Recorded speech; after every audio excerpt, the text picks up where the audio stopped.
Colossenses capítulo 1, do verso 1 ao verso 12. Paulo, apóstolo de Cristo Jesus, por vontade de Deus, irmão Timóteo, aos santos e fiéis irmãos em Cristo que se encontram em Colossos, graça e paz a vós outros, da parte de Deus, nosso Pai. Damos sempre graças a Deus, Pai de nosso Senhor Jesus Cristo, quando oramos por vós, desde que ouvimos da vossa fé em Cristo Jesus e do amor que tendes para com todos os santos, por causa da esperança que vos está preservada nos céus, da qual antes ouvistes pela palavra da verdade do Evangelho, que chegou até vós, como também em todo o mundo está produzindo fruto e crescendo, tal acontece entre vós, desde o dia em que ouvistes e entendestes a graça de Deus na verdade, segundo fostes instruídos por Epáfras, nosso amado conservo, e quanto a vós outros, fiel ministro de Cristo, o qual também nos relatou do vosso amor no Espírito. Por esta razão, também nós, desde o dia em que ouvimos, não cessamos de orar por vós e de pedir que transbordeis de pleno conhecimento da sua vontade, em toda sabedoria e entendimento espiritual, a fim de viverdes de modo digno do Senhor, para o seu inteiro agrado, frutificando em toda boa obra e crescendo no pleno conhecimento de Deus, sendo fortalecidos com todo o poder, segundo a força da sua glória, em toda a perseverança e longanimidade, com alegria, dando graças ao Pai, que vos fez idôneos à parte que vos cabe da herança dos santos na luz. Amém. Vamos orar mais uma vez? Senhor bendito, nós te louvamos, agradecemos pelo privilégio de estarmos na tua casa, de ouvirmos, ó Deus, a tua palavra sendo lida nesse momento e que ela possa falar realmente aos nossos corações. Que o Senhor possa desembaraçar todo erro, todo engano, todo pecado que possa estar permeando a nossa mente, nos levando, ó Deus, a ter uma falsa impressão do Senhor, do Evangelho de nós mesmos. Que o Senhor mesmo esclareça nessa manhã a cada um de nós através do seu Santo Espírito. E é no nome de Cristo Jesus que nós oramos agradecidos. Amém.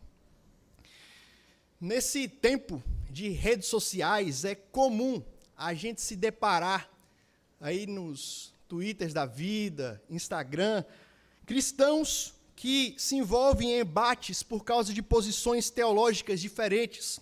Algumas que beiram a heresia, é verdade.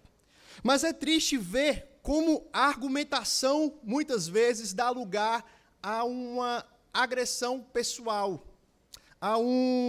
ofensas pessoais mesmo.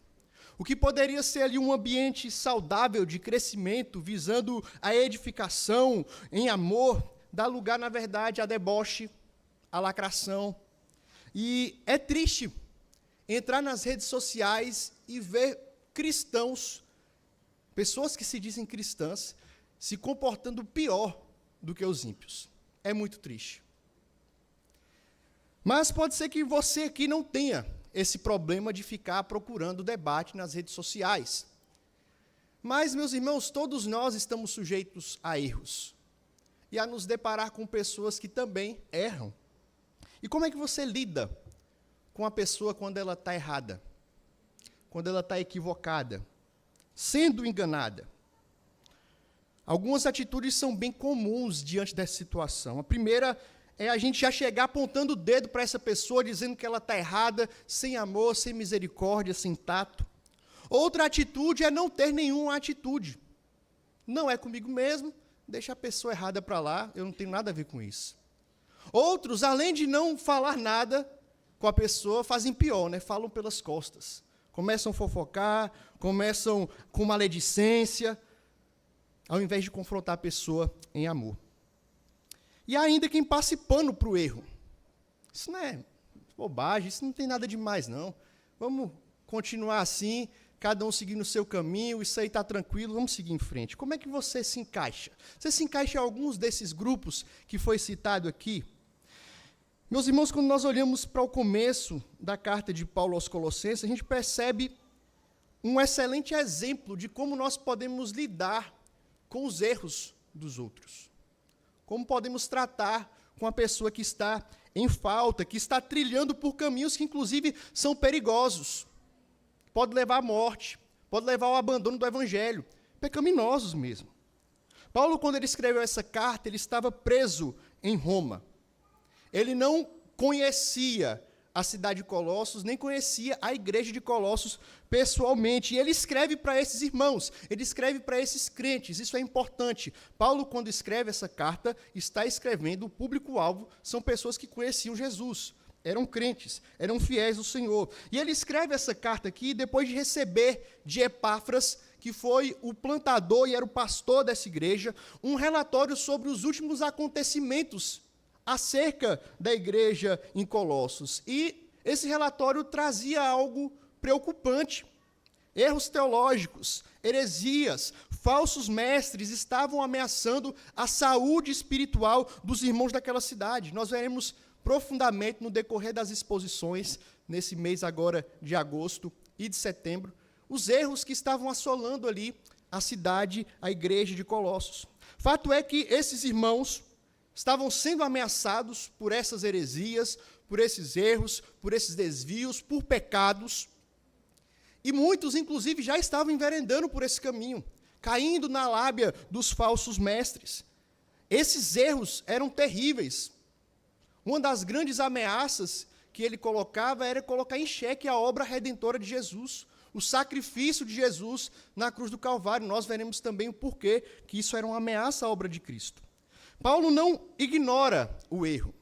Paulo não faz fofoca desses irmãos. Paulo não passa pano para o erro que estava acontecendo ali. Tampouco ele chega apontando o dedo na cara daquelas pessoas. Antes, a gente percebe aqui, de forma pastoral, de forma amorosa, de forma sábia, ele nos ensinando como podemos lidar com o erro dos nossos irmãos. Primeiro, tratando os nossos irmãos como irmãos. Versos 1 e verso 2. A carta, ela começa com uma saudação que é comum em qualquer tipo de carta.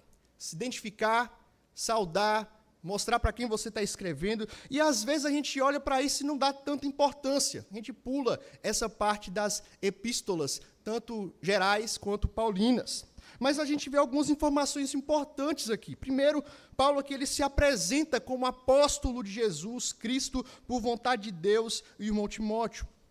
Se você recordar um pouquinho da história do apóstolo Paulo, nós vamos lembrar que ele foi alguém que por muito tempo odiou Jesus Cristo. Ele era inimigo da igreja, perseguiu a igreja de Cristo, mas ele foi achado por Jesus. E agora estava servindo a Cristo e servindo ao povo de Deus. E ele apresenta aqui as suas credenciais, justamente porque, como aqueles irmãos não conheciam Paulo pessoalmente, era necessário ele falar quem ele era. E ele se apresenta aqui como apóstolo. E a palavra apóstolo, ela significa alguém que é enviado com a autoridade completa daquele que o envia. Alguém que é enviado e recebe a autoridade completa daquele que o envia. E a implicação disso aqui é muito séria para nós e muito importante. Paulo ele está escrevendo essa carta, mas não com a autoridade dele. Ele está escrevendo essa carta com a autoridade do próprio Cristo. E Paulo é tão convicto disso que ele diz que faz isso pela vontade de Deus. E a gente precisa entender isso aqui. Quando nós lemos essa carta, quando os irmãos que naquele período receberam essa carta tivessem lido, eles iriam receber aquela carta não com a autoridade de um homem que tinha escrito, mas com a autoridade do próprio Cristo. Quando nós lemos essa carta hoje, nós vamos meditar ao longo desse mês e do próximo, meus irmãos, é o próprio Cristo falando conosco. É o próprio Cristo falando com a sua igreja. Da mesma forma como quando nós pregamos aqui na dependência do Senhor, do Espírito Santo, nós o fazemos não com autoridade nossa, mas confiados na autoridade que o Senhor nos deu. É o Senhor falando através do seu povo. E ele diz então que essa carta foi endereçada a irmãos da igreja de Colossos. Essa era uma cidade que já tinha no passado sido muito rica, mas agora aqueles irmãos estavam sofrendo, principalmente depois de um grande terremoto que houve ali naquela região. Muitos irmãos pobres, era uma igreja que carecia. Era uma igreja que ficava no que nós chamamos do Triângulo da Frígia, que é uma região onde hoje é a Turquia, perto de cidades como Laodiceia e Hierápolis. E era uma região de origem pagã. As pessoas que faziam parte dessa igreja eram, em sua maioria, pagãos. É claro que, depois da dispersação do povo judeu, muitos judeus se instalaram também ali naquela região. Mas era uma igreja predominantemente pagã. Pessoas que não temiam ao Senhor, que não foram criados à luz da lei do Senhor, à luz dos 10 mandamentos, segundo a moral judaica, era gente idólatra, era gente pagã. Mas o que Paulo diz é que o evangelho chegou até esses irmãos, e aquela cidade agora tinha uma igreja em que havia irmãos, filhos do mesmo pai. E veja como Paulo se refere a esses irmãos. Eles são santos, eles são fiéis irmãos em Cristo.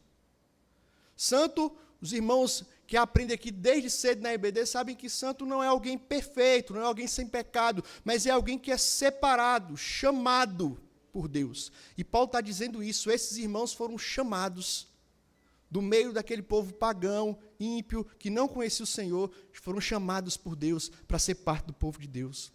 Paulo também se refere a esses irmãos como fiéis, era gente que tinha a sua fé em Jesus, a sua fé em Deus. E Paulo, então, deseja a esses irmãos graça e paz. Paz era um cumprimento comum entre os judeus, shalom.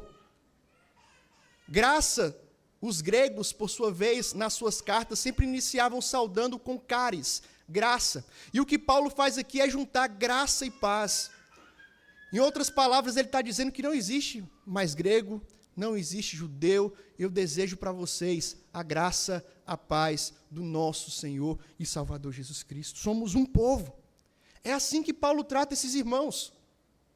Trata esses irmãos como irmãos, apesar dos erros, apesar dos pecados, apesar de estarem sendo enganados. E eu te pergunto, como é que você tem tratado os seus irmãos?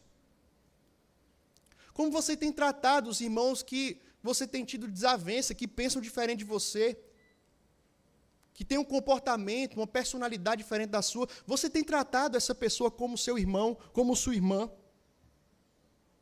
Como você trata aqueles irmãos que estão menos saudáveis nos caminhos do Senhor, que têm desviado, que têm resvalado seus pés? Você tem tratado essas pessoas como seus irmãos? Como você trata irmãos que têm flertado, mesmo com heresias e erros sérios?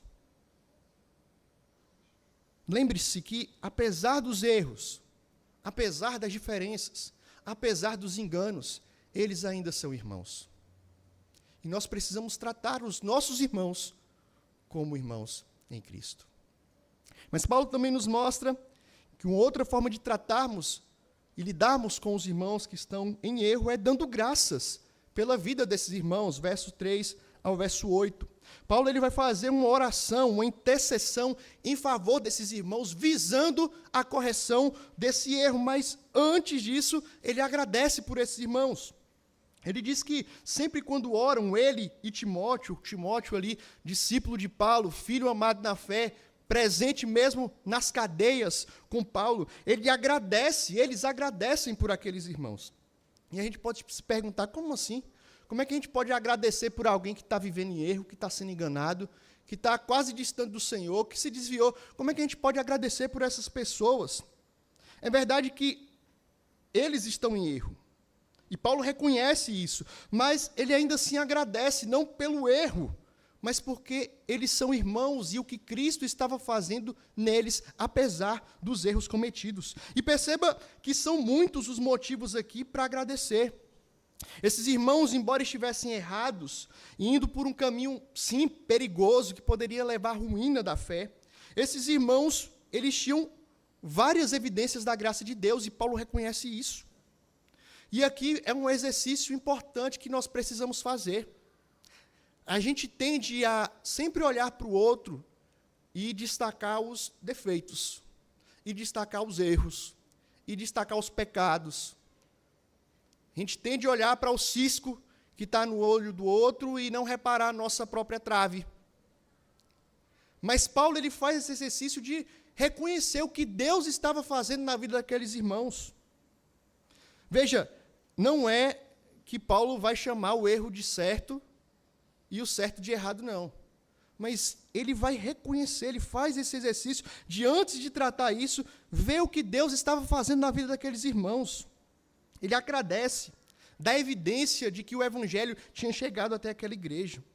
Lembre-se que Epáfras chegou com um relatório para Paulo, e um relatório que não tinha apenas os erros, apenas os defeitos, os pecados, mas tinha coisa boa também, e ele agradece por isso. E pelo que Paulo agradece? O verso 4 diz, desde que ouvimos a vossa fé em Cristo Jesus. Esses irmãos eram crentes que tinham a sua fé em Cristo Jesus, uma fé implantada pelo Espírito, e essa fé estava sendo evidenciada. Paulo diz que esses irmãos amavam todos os santos. A fé que esses homens tinham em Jesus Cristo era evidenciada no amor. E aqui nós temos uma lição importante para nós. Um excelente sinal para sabermos se de fato temos fé em Jesus Cristo é se nós temos amado os nossos irmãos. Temos vivido em amor. Não apenas em palavras, mas com ações. Paulo fala aqui que esses irmãos evidenciavam que conheciam a Cristo, que tinham fé em Jesus através desse amor. E é interessante como essa fé e esse amor estão enraizados na esperança, é o que diz aí o verso 5. A gente sempre vai perceber nas Escrituras essa tríade, fé, amor e esperança. A esperança aqui na eternidade, a esperança nos céus. E por quê? O que isso tem a ver? Como é que a gente pode relacionar fé, amor e essa esperança? Veja, quando a gente entende que a gente é peregrino aqui nessa terra, que a nossa pátria não é aqui, o nosso lugar não é aqui, mas o nosso lugar é o céu. Se a nossa esperança está firmada nesse lugar, nós não vamos viver essa vida nos guiando por aquilo que nós vemos, nos guiando por aquilo que nós pegamos, que nós enxergamos, mas nós somos guiados por fé. Afinal de contas, o justo vive pela fé. Quando a nossa esperança está firmada na eternidade e que nós vamos para a eternidade, que a nossa vida não se limita ao aqui e agora, nós recebemos estímulo para amar os nossos irmãos, para demonstrar amor aos nossos irmãos, apesar das nossas diferenças, dos nossos erros, das nossas imperfeições. Se você entende que na eternidade você vai encontrar aquele irmão difícil, se você entende que na eternidade você vai encontrar aquele irmão que você passava assim, fugia para não cumprimentar, por que você vai esperar chegar no céu para amar esse irmão? É amar aqui hoje, é amar aqui agora, desfrutar e experimentar esse amor hoje e agora. Se de fato a nossa esperança não está no céu, e ela está apenas aqui, realmente, a gente vai viver uma vida se degladiando, um puxando o tapete do outro, um mordendo o outro, devorando o outro, competindo, mas a nossa esperança está na eternidade. Nós não temos que correr atrás dessas coisas. E Paulo vai dizer qual é o segredo para que esses irmãos vivessem na fé, no amor e na esperança. Porque esses irmãos haviam ouvido a palavra da verdade. Esses irmãos haviam recebido o evangelho. É o que nós encontramos aqui nos versos 5, 6 e 7. Sabe como é que sua esperança no céu, na eternidade, vai ser fortalecida? Como é que sua fé em Cristo vai ser consolidada? Como você vai ser incentivado a amar os seus irmãos? Alimente-se do evangelho. Conheça o evangelho. Mergulhe no evangelho, ouvindo, lendo, meditando. Você precisa desse evangelho todos os dias, porque ele é o combustível para a sua esperança, para a fé e para o amor. Se a gente se afasta do evangelho, a nossa esperança começa a diminuir, a nossa fé começa a enfraquecer e o nosso amor vai esfriar. Nós precisamos do evangelho. Paulo reconhece isso, que o evangelho estava fazendo na vida daqueles irmãos, e estava produzindo frutos, sim, apesar dos erros. Você consegue enxergar isso na vida dos seus irmãos? Consegue enxergar o que Deus tem feito e se alegrar com o que Deus tem feito? Pergunte também o que as pessoas têm visto em você. Se hoje chegasse um relatório para o pastor Joás, para o pastor Ronildo, para o pastor André sobre a sua vida, teríamos motivos para agradecer a Deus por aquilo que Ele tem feito através da sua vida. Se um relatório nosso chegasse até os irmãos, vocês teriam motivos para agradecer a Deus pelo que Ele tem feito em nossas vidas. O que o Evangelho tem produzido em cada um de nós. Mas Paulo, em último lugar, ele nos mostra que nós devemos lidar com o erro dos nossos irmãos, intercedendo pelos nossos irmãos, verso 9 ao verso 12.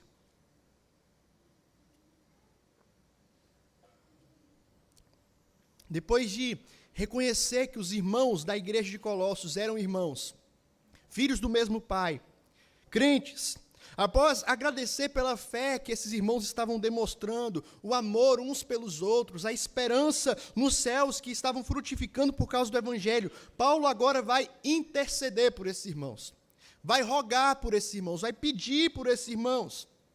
Epáfras havia dado esse relatório, e Paulo se preocupou com aquilo que ele tinha relatado.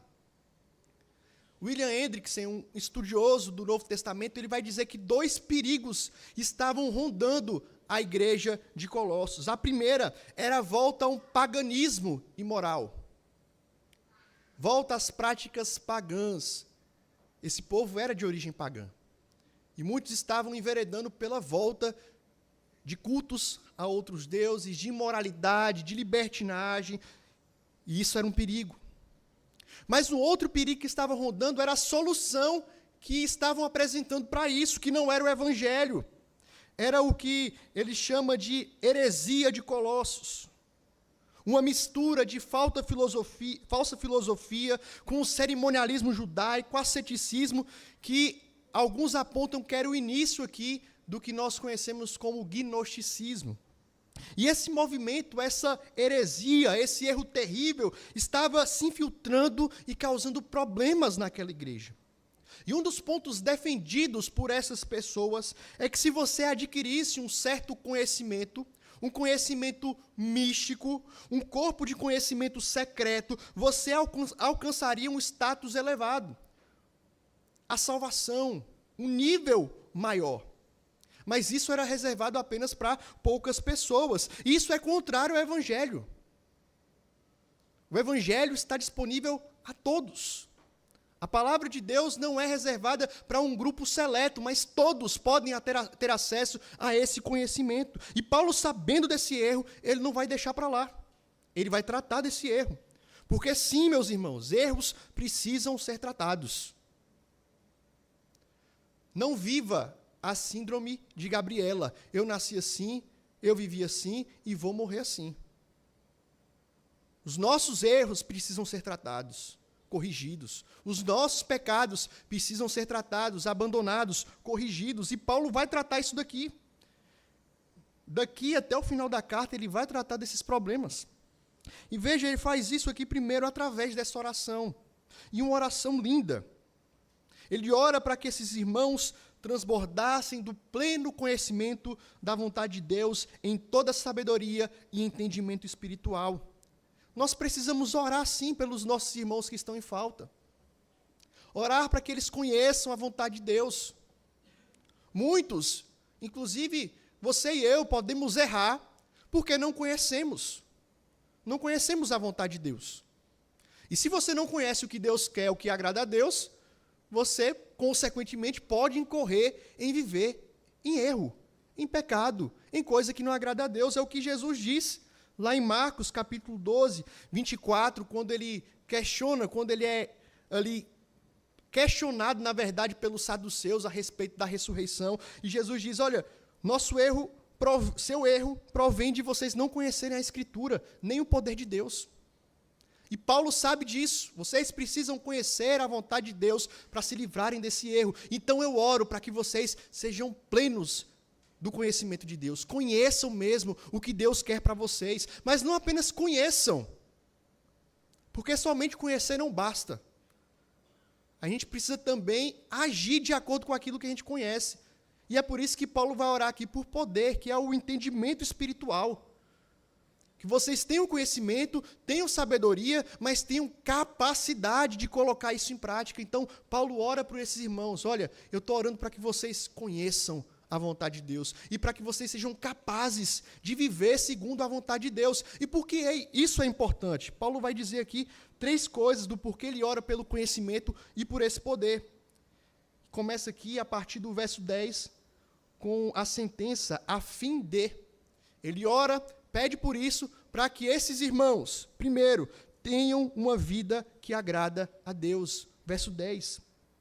O que Paulo está demonstrando para esses irmãos é que eles não precisam correr atrás de um outro conhecimento. Não precisam correr atrás de gurus desse mundo. Não precisam correr atrás de heresias desse mundo. O que eles precisam, o que eles necessitam para viver uma vida que agrada a Deus, para viver uma vida que glorifica a Deus, uma vida saudável, uma vida plena, uma vida abundante, eles encontram na palavra. Você não vai encontrar isso em outro lugar. Você não vai encontrar isso nos teólogos do Twitter. Você não vai encontrar isso nos seus livros da faculdade. Você não vai encontrar isso no dinheiro que você ganha. Você vai encontrar isso na palavra de Deus. Eu oro para que vocês conheçam e vivam segundo a palavra, para que vocês vivam de uma forma que agrada a Deus. Afinal de contas, nós fomos chamados para isso, vivermos uma vida que agrada a Deus, e Paulo pede por isso. Mas Paulo pede também, porque através desse conhecimento e desse poder, eles vão ter poder para passar por situações adversas. É o que diz o verso 11 aí. Sendo fortalecidos com todo o poder, segundo a força da sua glória, em toda a perseverança e longanimidade. Quando conhecemos a vontade de Deus, através da palavra, que está disponível para cada um de nós, nós iremos ser preparados para enfrentar todas as situações dessa vida, levando uma vida com perseverança, uma vida com longanimidade. Essas 2 palavras são diferentes, têm significados diferentes, implicações diferentes. Perseverança diz respeito a situações, adversidades que a vida nos traz, circunstâncias, problemas, enfermidades, coisas que acontecem no nosso dia e podem nos abater. A palavra vai nos dar perseverança, vai nos dar capacidade de enfrentar, de passar por essas situações adversas. Mas a palavra também nos dá longanimidade. E aqui diz respeito à capacidade de lidarmos com pessoas difíceis. É você ter um ânimo longo, um ânimo espichado. Pessoas complicam, pessoas atrapalham, muitas vezes são um empecilho para que a gente sinta alegria, para que a gente venha à igreja, para que a gente participe. Mas, meus irmãos, através da palavra, somos habilitados a termos longanimidade com os nossos irmãos, com as pessoas. O Senhor nos deu a ferramenta capaz de passarmos por situações difíceis e lidarmos com pessoas difíceis. Precisamos usar dessa ferramenta, meus irmãos.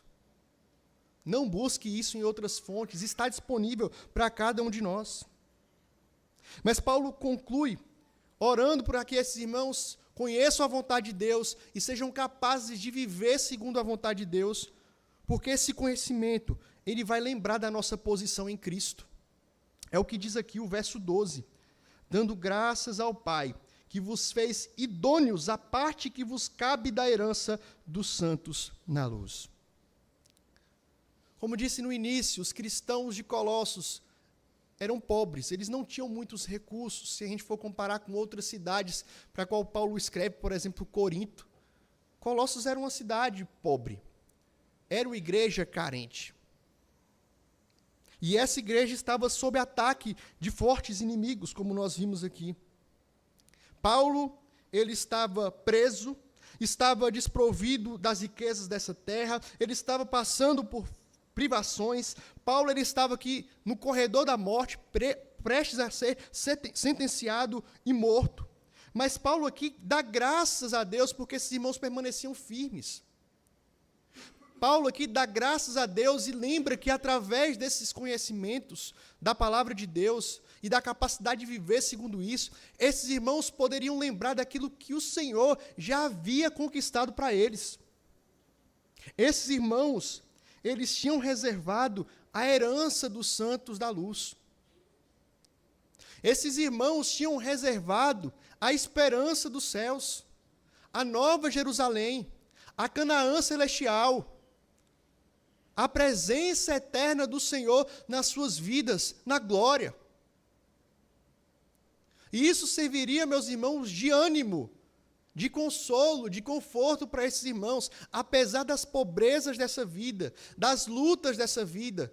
Lembre-se, queridos irmãos de Colossos, quando vocês olham para a Escritura, vocês vão se lembrar de que existe algo preparado para vocês na eternidade. E vocês vão viver à luz disso. Então eu oro, meus irmãos, para que vocês conheçam e lembrem-se dessa verdade. Se apropriem dessa verdade. Paulo intercede por esses irmãos dessa forma. Meus irmãos, eu e você precisamos dessa oração. Eu e você precisamos fazer essa oração. Eu e você precisamos interceder por irmãos nossos, que nós conhecemos e que têm sido enganados, que têm sido levados aí pelos prazeres desse mundo, sendo enganados por falsas doutrinas. Precisamos orar por essas pessoas, para que Deus abra o conhecimento, dê entendimento, ajude esses irmãos a viverem de uma forma digna, dê perseverança, longanimidade. Lembrem a esses irmãos da esperança da glória eterna. Nós precisamos dessa oração. Nós precisamos interceder por aqueles que estão em erro dessa forma, como o apóstolo Paulo faz aqui para esses irmãos. Queridos, nós somos chamados para lidar com aqueles que têm errado de forma diferente. A nossa postura precisa ser diferente. E eu quero me dirigir aqui, concluindo essa mensagem, a 3 grupos de pessoas. Primeiro, a você que ainda não é cristão. A você que ainda não tem a sua fé em Jesus Cristo. A você que ainda não nasceu de novo, não é uma nova criatura. E eu preciso te alertar, você tem vivido em erro. Você tem sido enganado. E esse erro pode custar a sua vida. Esse erro pode custar a eternidade longe do Senhor. Mas a boa notícia para você essa manhã, e o Evangelho, essa boa notícia, é que há esperança. Somente o Evangelho, a mensagem do Evangelho, de que Jesus Cristo veio, deu a sua vida por você, morreu pelos seus pecados, pagou o seu preço, ressuscitou, está sentado ao lado de Deus Pai. Meus irmãos, somente essa mensagem vai ajudar você a sair desse erro. Você ouviu um pouco desse evangelho nessa manhã. Assim como ele alcançou aqueles irmãos de Colossos, mesmo em meio aos erros, eles estavam firmes nesse evangelho, tinham a fé em Jesus Cristo, amavam uns aos outros, foram feitos irmãos. Somente esse evangelho é capaz de transformar a sua vida. Porque o evangelho é o poder de Deus para a salvação de todo aquele que crê. Seja judeu ou grego, rico ou pobre, branco ou preto, somente o evangelho pode transformar a sua vida. Creia nessa mensagem poderosa. Se você é alguém, um servo do Senhor, que tem vivido uma vida santa na presença de Deus, glória a Deus por isso. Louvado seja o Senhor pelo que Ele tem feito na sua vida, mas tenha cuidado. A palavra do Senhor é clara ao dizer que aquele que está de pé, cuide para que não caia. Não descanse. Não ache que você não precisa do Evangelho, porque você continua precisando do Evangelho. Nós precisaremos e continuamente nos alimentar dessa mensagem até o dia de Cristo Jesus. É esse Evangelho, é essa mensagem que vai dar combustível para a nossa fé, para o nosso amor e nossa esperança. Portanto, crente, portanto, meu irmão e minha irmã, continue perseverante na leitura da palavra, ouvindo a exposição da palavra, meditando, orando à luz da palavra, porque nós precisamos do Evangelho. Não descanse, não descuide, não dê brecha. Mas eu quero me dirigir também a você que é um crente, mas que tem vacilado. Um crente, mas que vem sendo enganado pelos encantos desse mundo. Por doutrinas que barateiam a graça. Por doutrinas que diminuem a cruz de Cristo, o sacrifício de Jesus. Por doutrinas que aliviam, que têm pregado que seguir Jesus é fácil.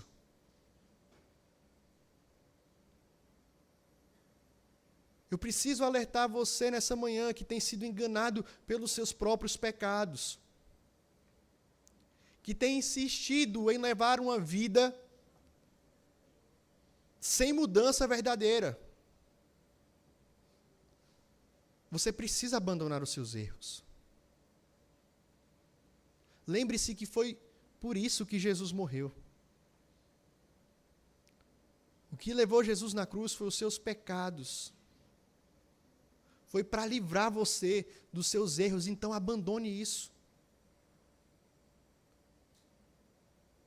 E a minha oração para você, por você nessa manhã, é como o apóstolo Paulo, que o Espírito Santo de Deus abra os seus olhos para que você adquira o conhecimento daquilo que Deus quer para a sua vida. Para que você seja capaz de viver à luz disso. Não porque André está falando, não porque você leu um teólogo falando, mas porque o próprio Espírito Santo de Deus se revela através da sua palavra, que é viva, que é verdadeira, que é eficaz. Fuja dos erros. Abandone os seus erros. A única forma de conseguirmos isso é buscando a ajuda do alto. Poder do alto, para vivermos uma vida de poder na presença do Senhor.